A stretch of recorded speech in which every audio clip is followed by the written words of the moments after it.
Hello everyone and welcome to Weekly Imogen.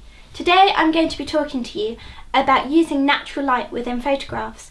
Our first book with me and Mark, Imogen, which the link is down below to the website where you can buy that or look at it, used all natural light throughout, and there's been a lot of interesting questions and comments on that on Flickr in the past. I think natural light is very exciting for a model because you're going out at lots of different times of day into lots of different locations and you get to experience so many different things with it.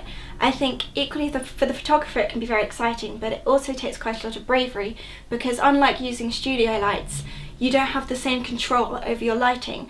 So you don't know, you could go out and get no good shots whatsoever, but equally you can go out and just get the absolute perfect shots because natural light creates such a beautiful effect. So I'm going to show you some of the different examples from the books of photographs that we've done in natural light.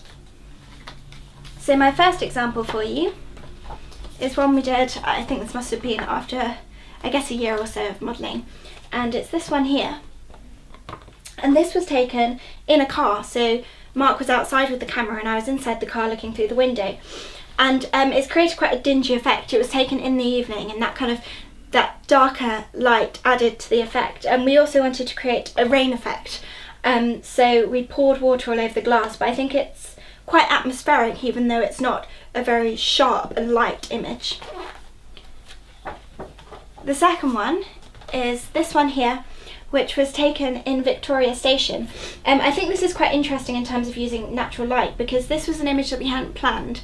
We'd gone and done the whole day's worth of photographs that Mark had planned to do, and then as we were just about to get on the train, we were fairly early for it, the lighting was just perfect as I was walking ahead of Mark, and he just stopped me to take this image, and I think we're both really glad that we did because the light was just shining perfectly where there was a gap between the roof in Victoria Station at that moment. The next one is this one here on the right. This is a very memorable shoot for me.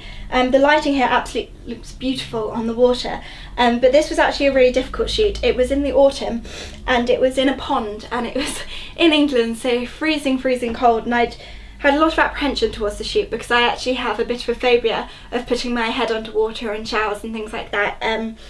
So I was very scared, but I said I'd do it eventually, and I ended up, I feel the cold a lot, being so cold that I could barely cope with it, and out of I think 200 shots we only got one that was worth using, but I'm glad in the end, looking back, that I did brave it out because I think it's beautiful the way the natural light has just come and shone on the water and shone on my hair where it's wet as well. The next photo, let's just find it, is this one here, and this big one, this is from the first shoot that Mark and I ever did together, and this was when I was 17, and this was taken at a local church, and so I'm sitting just on the other side of a stained glass window, so I think the light shines beautifully through that stained glass and just highlights my face on the right side, and this was actually a really fun shoot. I think neither of us really knew each other at that stage, so it was very different. There was a very different dynamic to the shoots we do now, but I think it was good fun. It was the start of something good. And the final one I'm going to show you, in fact, refers to both of these in this double page spread, but this one is one of my absolute favourites. I've used this, I think, for a Facebook profile picture as well. And this was taken in the British Museum. Natural light is very hard to control, but I think one of the ways sometimes we've managed to control it is by using museum spaces. I think museums set out, the architecture is made so the light shines in such a way that things can be displayed well and people can see things. And so in the foyers and often different rooms of the museum, they utilise natural light very well and know just how to shape the windows so everything is lit perfectly. So often that's quite a good way of controlling natural light to create a beautiful effect.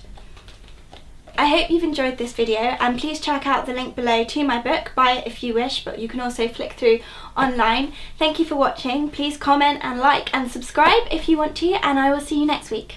Bye!